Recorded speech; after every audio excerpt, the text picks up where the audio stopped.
Okay. So these are the 4 people who are constantly hatching plans. So they come up with next plan, which is very, very extremely dangerous.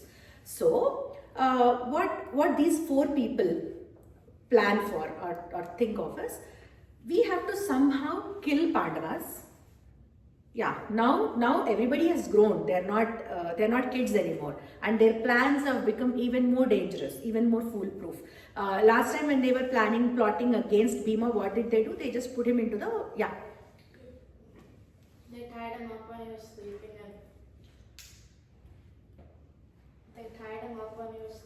and put him in the water. Yeah, put him in the water. That is what they did. Now they've grown up. Now the plans have become more elaborate and more dangerous. So all 4 of them, they decide, they look at the map of Hastinapura, they decide a place called Vaaranavatha. And that place is beautiful. It has some attractions around. That's a good place to go for a picnic. So they decide that, okay, we have to somehow, and that is far away from Hastinapura. It's not very close by. It takes a while to get there. So this place is far away from Hastinapura, and this place has attractions, so that we can convince Pandavas and everybody to go and do a picnic there. And they are away from Bhishma, Vidura and all of them. Because if Bhishma, Vidura, all of them are there, they cannot really hatch anything against Pandavas, because constantly they are being watched by these people. And Bhishma, Vidura, they're very dharma abiding, and they don't let anything bad happen to Pandavas. So you cannot do anything in their when they are around. So these people have to be sent away from Hastinapura, where they don't have the vigilance of, they don't have the protection of Bhishma and Vidura. So they identify that kind of a place, and they decide that we will construct a beautiful, amazing building and a home for them. One second. We will construct a home for them, and we will construct that home with all the kind of materials that catch fire easily, that are combustible, highly combustible. Yes. The Pandavas are the good guys and all. Yeah, Pandavas are the five brothers who are good.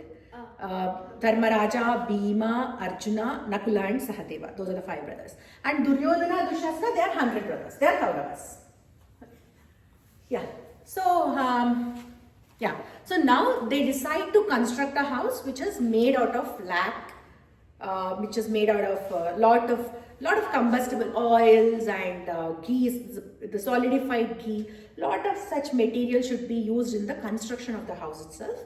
And the house, the minute you light it, the house should catch fire. Yes.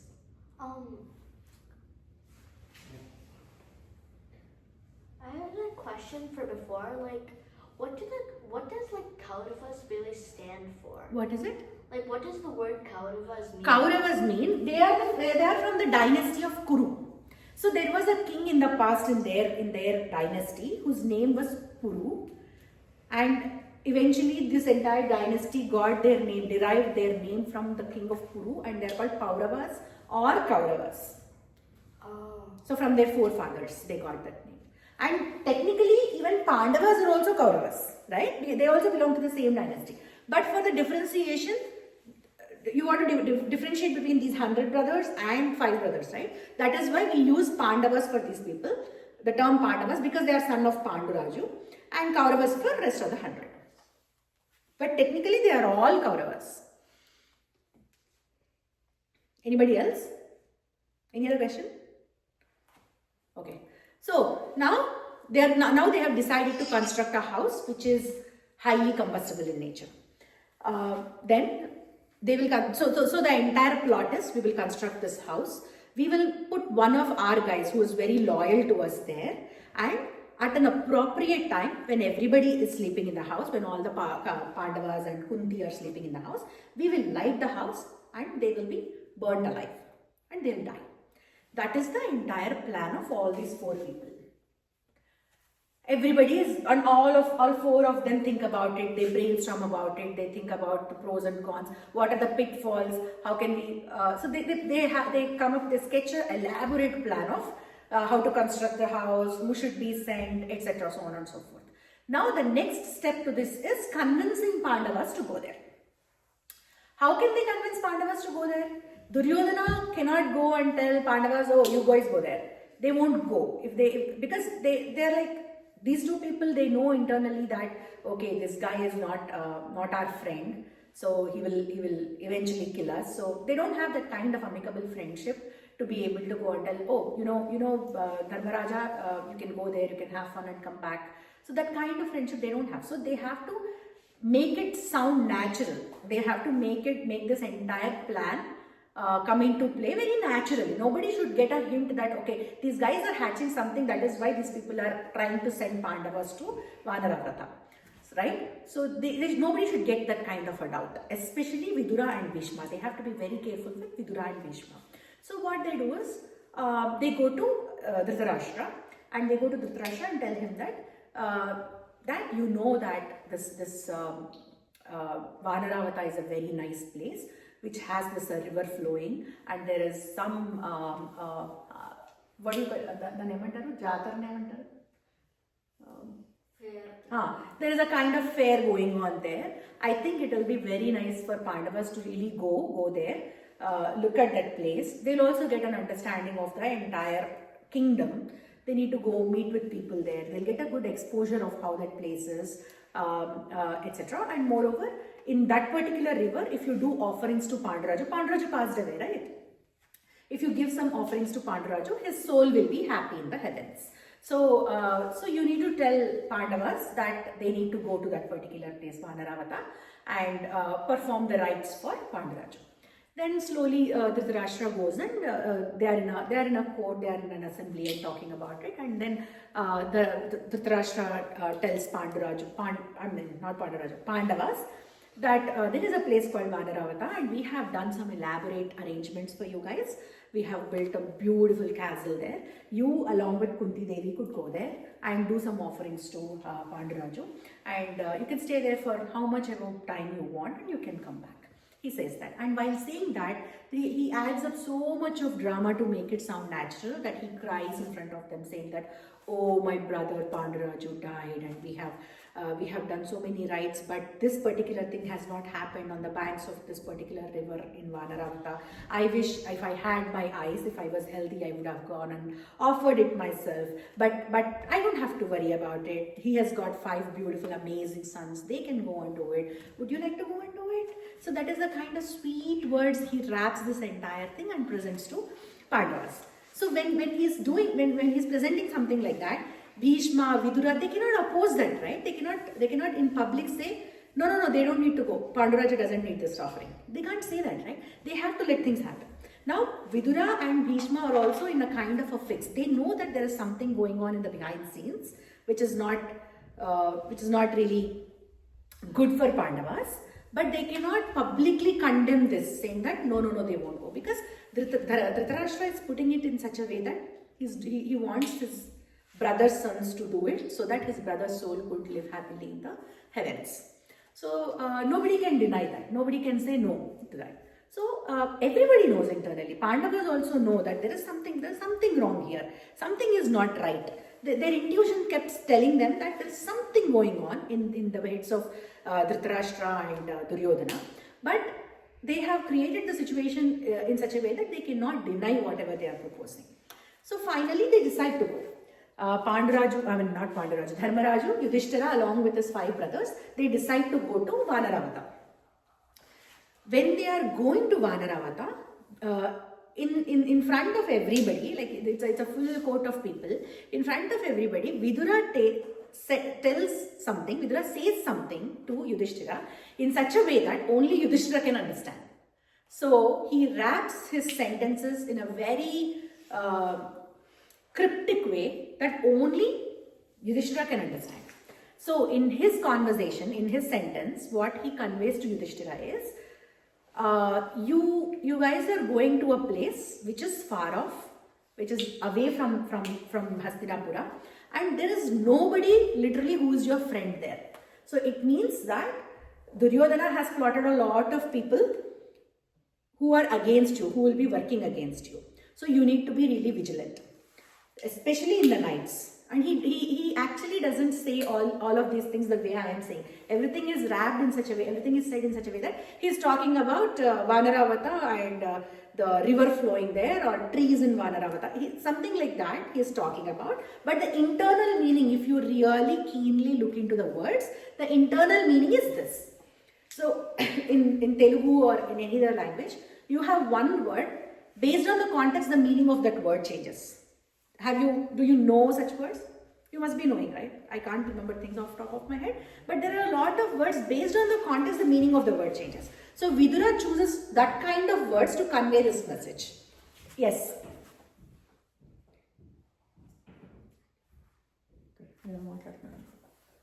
Okay, so he chooses that kind of words and he conveys a message that the place that you are going to doesn't seem to be very fair. They're plotting and they're hatching something, so be vigilant, especially in the nights. Don't sleep I mean, you may be given very comfortable beds and everything, but don't sleep. Be vigilant, be awake, be ready to escape from that place at any point of time. So he also goes on to say how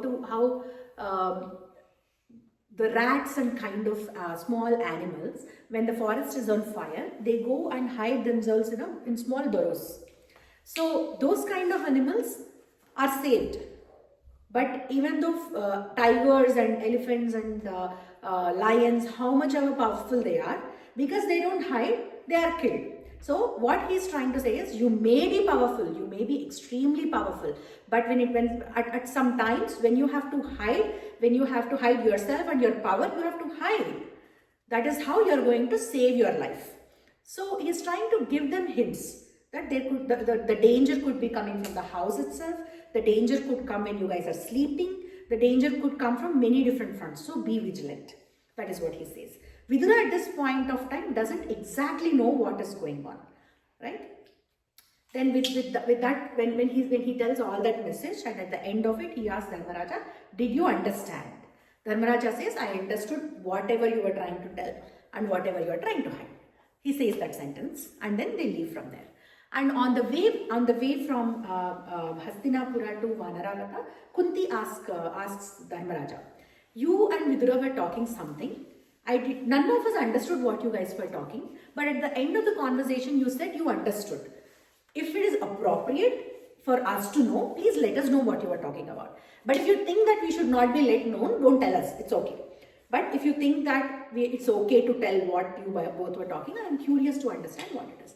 Then Yudhishthira tells his mother, what the Vidura was trying to tell us is that there is a danger in Vaaranavatha, and he was mentally preparing me to face that danger and how to come out of that particular situation. That is what he was trying to say. From what Vidura is telling me, I think the house that is going to be given to us as a place to stay there is constructed with combustible material.